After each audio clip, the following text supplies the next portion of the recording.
Bom dia, meninos e meninas do quinto ano. E aí, tudo bem? Hoje farei uma revisão, tá, de geografia. Nossa avaliação será na próxima quinta-feira. Espero que todos estudem. Qualquer dúvida é só entrar em contato através do WhatsApp. Não deixe as dúvidas para a última hora, ok? E tem atividade na plataforma, certinho? Então, durante os últimos tempos aí, vocês estudaram 2 capítulos do livro de Geografia. O capítulo 3, que tem como título Características da População, e o capítulo 4, que é Qualidade de Vida da População. Então, ao fazer esse estudo, vocês perceberam que alguns fatores contribuem para o aumento da população de um local. Então, aqui no Brasil, quais são os fatores que contribuem para o aumento da nossa população?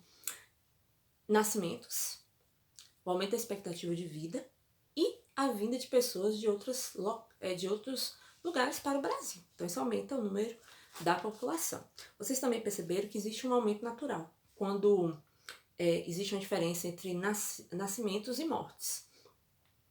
E também perceberam que entre 1970 e 1980, o número de nascimentos ainda era elevado, né?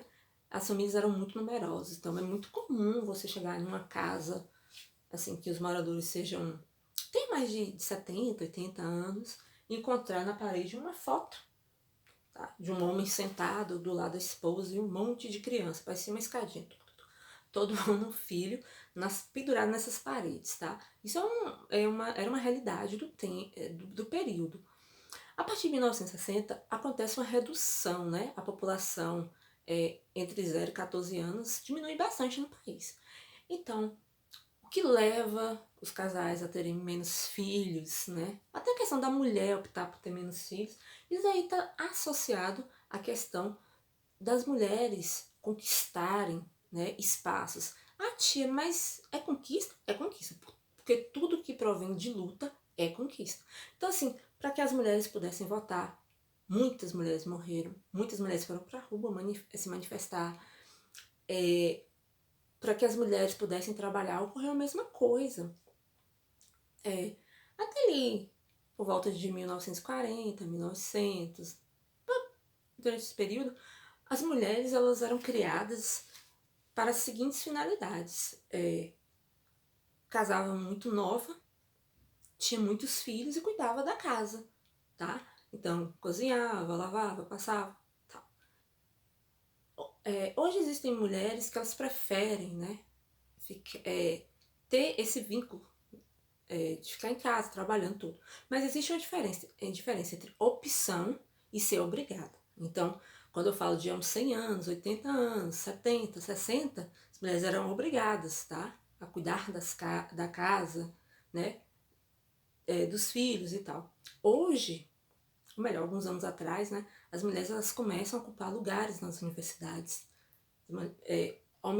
Houve um aumento no número de mulheres que têm nível superior. Muitas mulheres começaram a trabalhar. Para vocês terem ideia, uns 40, 30 anos, era impossível pensar em uma mulher trabalhando como pedreiro. Isso daí, na cabeça de muita gente, era inaceitável. Hoje já temos muitas mulheres trabalhando na construção, né, civil. E hoje a mulher pode desempenhar qualquer papel na sociedade, tá? Lógico que nós temos ainda um problema muito sério relacionado ao machismo, essa questão patriarcal, né, de tentar limitar o poder de algumas mulheres, do acesso, mas enquanto a vida, a luta. Então, existem muitas coisas para ser conquistadas. Por exemplo, o voto no Brasil ela é do período do governo de Getúlio Vargas. Tem o que, menos de 70 anos que a mulher vota no Brasil. É muito pouco tempo. E para vocês terem ideia, pelo mundo aí existem vários países que as mulheres elas são proibidas de estudar, são proibidas de votar. E já contei na sala algumas vezes, por exemplo, o caso de Malala, né, que ela foi proibida de estudar, mas ela continuou lutando e ainda sofreu uma tentativa de morte e graças a Deus ela sobreviveu e está aí para incentivar, encorajar as mulheres a estudar. A mesma coisa, existem países que as mulheres não podem ir a estádio de futebol. As mulheres não têm liberdade de fazerem coisas que elas gostam, porque existe uma imposição da sociedade, tá? Então, aqui no Brasil, mesmo que existam muitos problemas, as mulheres elas estão conquistando espaços na área política, conquistando mais espaços aí no mercado de trabalho. Isso é muito importante para a melhoria, né? Ou melhor, para o avanço de um país, essa questão do avanço intelectual, de estar nas universidades. Para vocês terem ideia, durante muito tempo as mulheres elas não podiam nem ler, tá? Então pegar no livro, Ave Maria, isso era um absurdo, né? Então hoje as mulheres podem ler, podem escrever, podem atuar, podem fazer o que quiser, tá? Graças à luta isso foi muito possível, tá? Então, nós temos também no Brasil o aumento da população de pessoas com mais de 60 anos, que é a população idosa. E esse fator é explicado pelas melhorias nas condições de saúde, como o avanço na medicina. Então, existe aí muitas campanhas para combater a gripe, o sarampo, catapora e tal. E espero que logo, logo também tenha uma campanha aí de vacinação para combater, né, o vírus que causou essa pandemia pelo mundo. Acho que isso vai depender de muitos estudos, né, para que essa vacina surja. Mas tem tudo isso no Brasil. E como eu disse a vocês em outra aula, infelizmente, não só no Brasil, como em muitos países aí pelo mundo, existe a campanha de antivacinação, que é aquele negócio, eu não vou vacinar, também não vou deixar meu filho vacinar. E só que isso gera um grande problema para o país. Por exemplo, a questão do sarampo, que durante muito tempo era uma doença que você nem escutava, né? Nem ouvia falar pelo país e de repente virou um boom no ano passado. Aí nós temos também a questão de pessoas que não querem ser vacinadas e também temos a questão da vinda de imigrantes para o país, né? De imigrantes legais aí que atravessam a fronteira e nos países de origem deles, alguns refugiados também, nesse país de origem eles não têm uma campanha de vacinação contra nós, como a nossa. Então isso já é um fator, né, que contribui para o aumento dessa da questão de algumas doenças estarem se proliferando mais pelo país. E nós temos também uma melhoria no saneamento básico, por exemplo, a questão de ter água encanada, tratamento de esgoto, coleta de lixo. Isso evita que muitos insetos, né, circulem pela cidade e invadam as casas, né, levando doenças. Por exemplo, no Brasil, durante o período aí da escravidão, em muitos lugares eram jogados fezes e urinas em pequenos rios. Então as cidades fediam. Por exemplo, para vocês terem uma ideia, nesse período, no Rio de Janeiro, tinha muita presença de baratas e ratos, né? Pela questão da sujeira, né? De se jogar os dejetos humanos nos rios. Então, imagina aí, um fedor retado, principalmente em um lugar que faz muito calor, né? Mas isso foi sanado ao longo do tempo. E nós também temos políticas públicas com ênfase à saúde preventiva, ao combate, ou melhor, ao tratamento de doenças crônicas. Então, hoje o idoso ele pode ir lá no posto, melhor, numa farmácia, levar sua receita. Ele tem direito a alguns medicamentos, principalmente ligado aí a doenças cardíacas, né? E também temos políticas de inclusão dos idosos aí. Aulas de dança, atendimentos também em casa, atendimento domiciliar, vai uma técnica de enfermagem, uma assistente social, né, fazer a visita ao idoso. E temos nesse período também a questão do fortalecimento da identidade negra, que é coisa muito importante, que é o aumento de pessoas que se declararam pretas no último censo, né, deu uma grande elevada. Isso é possível ao fortalecimento dessa identidade, por exemplo, ter a presença de negros como destaque em vários setores da sociedade. E nós ainda temos uma luta muito grande, né, aqui no Brasil, que é a questão do racismo, que é presente no nosso cotidiano, né? Um racismo que mata, um racismo que deixa muitas sequelas. Então, é necessário combater o racismo. Oh, tia, mas minha pele é muito clara, eu preciso combater. O combate ao racismo é uma coisa de todos, né? É uma coisa da sociedade, é uma coisa coletiva. Porque o racismo ele é maléfico, tá? Então ele precisa ser combatido, assim como a desigualdade social.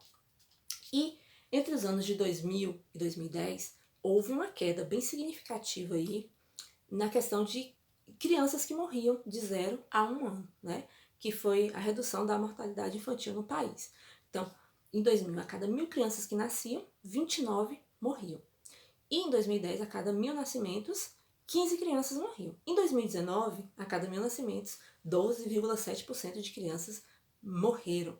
Então, esses dados aí estão relacionados à melhoria da condição de vida, né, no país. Então, nós temos aí as vacinas, o atendimento médico, a promoção da qualidade de vida, a melhoria na alimentação do brasileiro. Mais adiante veremos alguns governos e vocês estudarão a questão do combate à pobreza no Brasil. Ah, mas nós temos muitas pessoas extremamente pobres.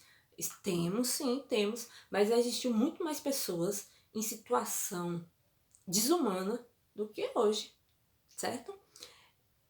Pessoas assim que não tinham básico para comer. Vocês imaginam que aqui em Poções, né, tinha muitas pessoas que moravam em torno ali do lixão e elas se alimentavam da comida que chegava ali. Então chegava aí a antiga caçamba, né, despejava os alimentos, ou melhor, restos de alimentos, sujeira, cacos de vidro, e as pessoas procuravam comidas no meio daquele lixo para se alimentar. Então, qual é a chance de uma pessoa viver muito? Pouquíssimas.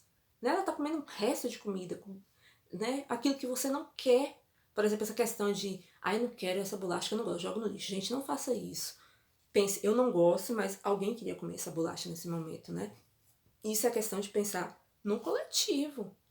Nós não podemos sermos seres egoístas. De gente egoísta, o mundo já está cheio. Nós precisamos ser pessoas, assim, conscientes, tá? Das nossas atitudes. Sermos generosos com as pessoas que têm bem menos. Veja só, tia, mas foi a pessoa que escolheu morar na rua. Não, nem sempre. Às vezes, os problemas, né, sociais que empurram aquela pessoa para aquela situação desumana, certo? E temos a elevação da esperança de vida dos brasileiros, que deu uma aumentada, né? A esperança de vida é de 74 anos, então o brasileiro está vivendo bem mais do que há 20, 30 anos atrás. E está relacionado à evolução nos serviços de alimentação e saúde. Como eu falei para vocês, no decorrer aí da história brasileira, principalmente a história mais recente, houve programas para combater a pobreza. Ela não acabou, né? Ela precisa ser combatida diariamente, mas já houve uma suavizada de algumas coisas aqui no Brasil. A questão da saúde, investimento no SUS, que é o Sistema Único de Saúde. Muitas ainda tem falhas no SUS por causa da corrupção no país, né? O desvio de dinheiro que poderia estar sendo investido em hospital para atender melhor a população. Então isso acontece muito no nosso país, né? Assim como a educação. E aqui eu não falo educação privada, né? Eu falo educação pública, que tem uma série de agravantes, né? Por exemplo, a questão da merenda. Hoje cada criança vale aí centavos para o governo, né? Às vezes tem escolas que o número de alunos são tão grandes que eles, por exemplo, 5 bolachas para uma criança. Tia, mas na escola particular não tem distribuição. Porque é uma instituição privada, mas a escola pública tem que ter, os alunos têm que ter refeição, assim como nas creches, né? Tem refeições para as crianças, né? Deve ter. E, apesar de todos os avanços em alguns setores, nós temos a desigualdade social. Não só no país, né? Uma coisa mundial. Mas aqui no Brasil. Mesmo com as políticas públicas, muitas pessoas ainda não têm acesso à alimentação adequada. Não tem uma moradia digna. Para vocês terem ideia, tem pessoas assim que não tem cadeira em casa, sentem em caixotes, que esses caixotes tem na feira com tomates dentro. Tem pessoas que não têm banheiro, tá? Tomam banho aí pegar água da torneirinha, tomam banho. E vasos sanitários, vocês sabiam que muitos lugares são buraquinhos no chão, no quintal, né? Que as pessoas usam para fazer essas necessidades, tá? Então, assim, casas que não tem nenhum telhado, né? Quando chove, a água invade as casas, muitas casas desabam, porque a estrutura é muito rudimentar. Então, todos esses problemas nós temos na sociedade. Nós temos também a questão da educação, né? Como eu falei, nem todos os alunos têm acesso à educação, tá? Não se enganem com isso, não. Muitas crianças, por exemplo, não têm uma escola próxima à sua casa. Hoje tem assim uma melhoria, por exemplo, tem esses ônibus escolares, né, que transportam crianças da zona rural para a sede e tal. Mas a gente precisa ter ainda muitas melhorias. E temos também outro problema muito grande no país, que é o trabalho infantil. Então, não existe possibilidade de crianças entre 0 e 13 anos trabalhar. Isso é crime. Com 14 anos ela pode trabalhar como aprendiz e com entre 16 e 18 anos elas podem trabalhar, desde que não seja de madrugada, né? Que durante muito tempo as crianças trabalharam durante esse período de madrugada. Gente, pois é, qualquer dúvida entre em contato. Desculpa pelo vídeo longo, mas vocês sabem que eu gosto muito de conversar, né? De falar. E hoje, nesse período, as pessoas elas estão passando por um momento de sensibilidades muito grandes, né? De tristeza por estar afastada das pessoas que elas amam. Por exemplo, eu sinto muita saudade dos alunos, sinto saudade dos meus amigos. Essa questão de não poder receber abraços, de não tocar nas pessoas, de ter cuidado em tocar em algum lugar, assim, no supermercado. Então a gente está vivendo com muitos medos. E nesse momento, assim, a maior prova de amor envolvendo a educação é nosso distanciamento, né? Faríamos muito mal uns ao outros se estivéssemos reunidos nesse momento. Ah, mas eu não quero fazer mal a ninguém, não. Não é nem opção sua, né? É uma força maior da natureza. Então, nesse período de pandemia, o mundo pediu para nós uma pausa, né? Para que a gente desenfreasse um pouco. Eu estou usando essa camiseta que eu já usei aí durante minhas aulas, né? Você sabe, eu gosto muito dessas coisinhas com frases, com desenhos, e que assim, eu me tornei professora porque sua vida vale meu tempo. Então, assim, a vida de cada um tem um tempo muito especial na minha vida. E nesse período, assim, que o mundo, né, adoeceu e que a saudade dói, né? Ela dói muito. A gente só sente saudade mesmo do que é bom.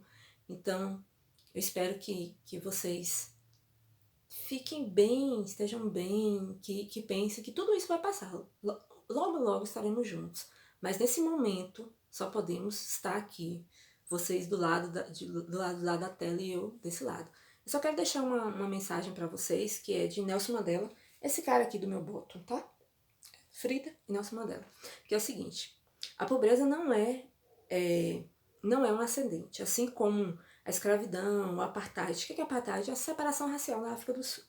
A pobreza foi criada pelo homem, pode ser removida pelas ações humanas. Então a pobreza ela pode sim ser combatida. E outra coisa, a educação é a arma mais poderosa para mudar o mundo.